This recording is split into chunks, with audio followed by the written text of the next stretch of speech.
c'est l'histoire d'une fille au cristal éclaté. Masami, c'est ainsi qu'il l'appelle. Triste ou heureux, c'est pareil. Pas d'émotion, pas de haine. Dans son village, c'est la tradition habituelle. Les sentiments sont soumis à l'exécution lors des rituels. C'est loin de la capitale, mais déjà inhumaine. Les ressentis sont à inhumer. On lui a brisé le réceptacle de ses émotions. Et aujourd'hui, devant le groupe, elle devra prouver son intégration. Tu es le plus bel animal de la création. Alors elle partira avec son arc et un sac à bandoulière. Plus tard, elle croisera Shuta, un renard chimère, au pelage qui vieillit dès les premiers rayons de lumière. Elle prit le chemin du nord vers le bois de ses ancêtres. Là sous ses pieds, ils dorment. Elle n'a pas grand chose dans la tête, elle ne suit que des ordres. Alors elle continue. Arrêtée au coin d'un fleuve, elle pense à faire un feu, mais un bruit souffle dans le vent, le sol, sous ses pieds il tremble.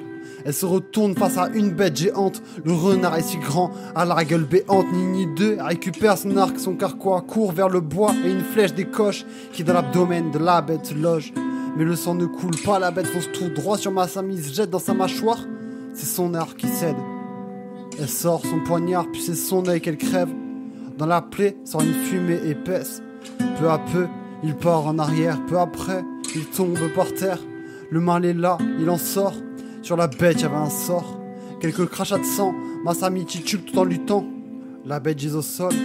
Pas d'expression, dans sa tête c'est le Delbord. Sentiment à foison et ça déborde.